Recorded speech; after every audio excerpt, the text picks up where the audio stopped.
Uy, natural lang yan. Uy, wow! Ba't pinapabis? Ay, ako, nakalimutan ko sabihin sa'yo. Ano na, hindi ako makakanood kasi ito lang ang time namin ng ate mo, nadalawin si mami mo eh. Okay lang ba yun? Opo. Pero Dad, pag performance ko po, punta po kayo, ha? Oo naman, hindi ko mamimiss yun. Ito lang dress rehearsal mo, ha? Kasi po, pwede po yan. Para ikaw po maging kontrabida. Eh kung ilaglag kaya kita ngayon? Joke lang. Alam ko naman yun eh. Hindi bale ha, pangako yan ha, sa performance mo. Andong kami, kumpleto kami. Mag-cheer kami, meron kaming bale. Ha? Yan. O, Agapito, sigurado ka lang na may iwan ka lang sa akin. Opo. O, mawawala ang dalawang yan. Ha? Opo. O, sige. Total, magaganda naman yung acting coach ko eh. Wow! Agapito, let's go! Pinagpay mo naman ako na. Usunda ko na.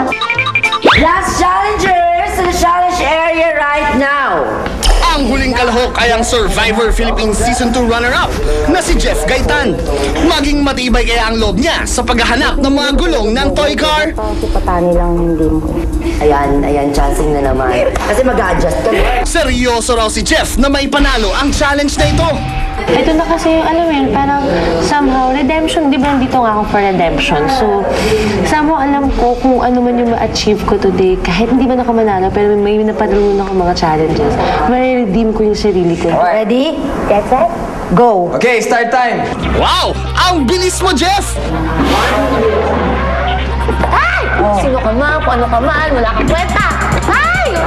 Nakubigaan ko sa bilis ako kagad.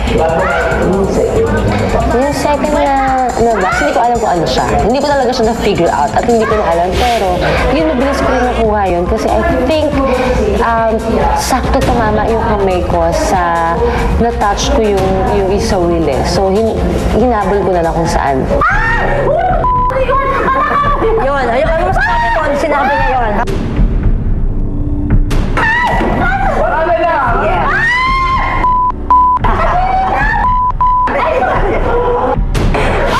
Pagpasok ng kamay ko, parang nauntog sa isang matigas. Alam ko na pag ganun, frog na yun. So, nakadili ng frog. Parang yun yung, for me, dirtiest, the most, alam mo yun, sobrang walang kwentang action na ginawa, na hindi ko alam ba't nag-exist. Shit! May fear ako! Saan? Ano ka? Ano yan? Tayo na dyan! Nangangagat! I swear! Gumaganti ang hito.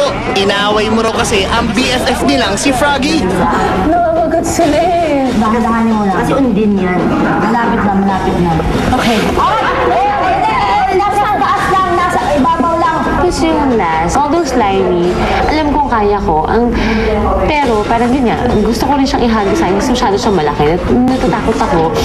Ang problema, lumaban. Na yun yung nakabuild ng fear na baka na-aggravate ko sila. Okay, I'm sorry. Nasira ko na. Forgive me. Dali, kailangan ayos. Alright, start the time! Ang official time ni Jeff ay 1 minute and 37 seconds. Sino kaya sa kanila ni Jana ang naging pinakamabilis sa round na ito? Ma-maintain kaya ni Jeff ang kanyang overall lead? O maungusan kaya siya ni Jana? O di kaya ay ni Diva? Ang galing, ang ating last challenger na si Jeff. Oo nga naman. Ang bilis. Yaman ni Lola. Susunod! Sino nga kaya ang magwawagi ng 100,000 pesos ni Lola?